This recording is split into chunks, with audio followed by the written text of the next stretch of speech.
এই দুনিয়া আমার মতো, আপনাকে আমার মতো কত বড় বড় মানুষ, ফেরাউন, নমরুদ, সুলাইমান নবী বড় বড় রাজত্বওয়ালাকে লালন পালন করেছে, কিন্তু যখন মৃত্যুর সময় হয়েছে তখন তাকে মাটির ভিতরে দাফন করে দিয়েছে।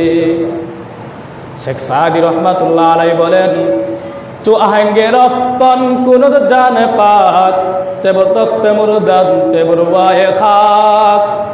আল্লামা শেখ সাদি বলেন, যখন তোমার ভিতর যখন প্রাণ বায়ুটা বের হওয়ার ইচ্ছা করবে তখন তুমি শাহী তখতের উপর মৃত্যুবরণ করো, আর মাটির বিছানায় মৃত্যুবরণ করো অভোগী সমান।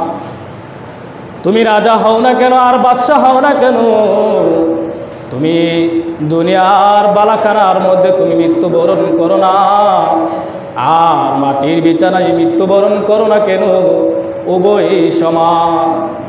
তুমি যদি রাজাও হও, তুমি যদি দুনিয়ার দ্বন্দ্বৌলত বলা হও, বাদশাহ হও, আর একজন রিক্সাওয়ালাও যদি মারা যায়, ওই রাজা বাদশাহ একজন রিক্সাওয়ালাকে যেরকম 5টা কাপড়ের মাধ্যমে প্যাকেট করে তাকে কবর দেওয়া হবে, ঠিক তেরকমভাবে তুমি রাজা বাদশাহ যখন মরবা তখন তোমাকেও ওই 5টা কাপড়ের মাধ্যমে প্যাকেট করে কবর দেওয়া হবে। ঠিক কিনা বলো?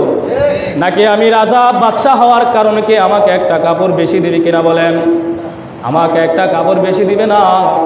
আমি যদি রাজা হই, বাদশাহ হই, আমাকে একটা কাপড় বেশি দিবে না। আমি যদি রিক্সাওয়ালা হই, আমাকে একটা কাপড় কম দিবে না। আমার ওই রাজা মরার পরে, বাদশাহ মরার পরে যেরকমভাবে 5টা কাপড়ের মাধ্যমে প্যাকেট করে দেওয়া হইবে, এই রিক্সাওয়ালাও যদি গরিব মানুষও যদি মারা যায় তাহলে ওই ব্যক্তিকেও 5টা কাপড়ের মাধ্যমে প্যাকেট করে দিবে।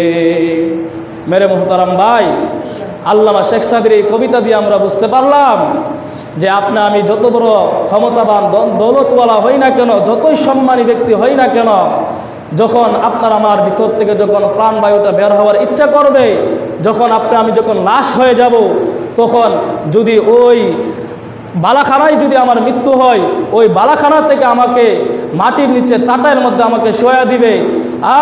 আমি যদি আমার বাড়ির প্রাসাদের মধ্যে যদি আমার মৃত্যু হয়, আমার ওই হাত থেকে আমাকে নিচে নামাইয়া মাটির মধ্যে একটা চাটাইয়ের মধ্যে আমাকে শোয়া দেওয়া হবে। কারণ মৃত্যু এমন এক জিনিস, মৃত্যু কাউকে চিনে না। মৃত্যু কোনো রাজা বাদশাকেও চেনে না, কোনো গরিব মিসকিনকেও চেনে না। মৃত্যু যখন ঘনিয়ে আসবে আপনার আমার, তখন সে ঝাঁপ দিয়ে আপনাকে ধরে ফেলবে। এই জন্য মুহতারাম হাজিরিন, আমাদের এমনভাবে থাকা উচিত। ওই যে বলেছিলাম, এক বুজুর্গকে বলেছেন, তোমাকে যদি বলা হয় আগামীকাল 12টা বাজে তোমার মৃত্যু হবে, তখন তুমি আজকে থেকে 12টা পর্যন্ত তুমি কোন আমলটা তুমি করবা? যদি আমরা হইতাম তাহলে বলতাম, হ্যাঁ, যদি কালকে যদি আমার 12টা বাজে মৃত্যু হয় তখন আমি সারা রাত আমি নামাজ পড়তে থাকবো। ঠিক কিনা বলেন? আমরা যদি এরকম ঘোষণা শুনি যে কালকে 12টা বাজে আমার মৃত্যু হবে, তখন আমরা এরকম বলবো কিনা বলেন?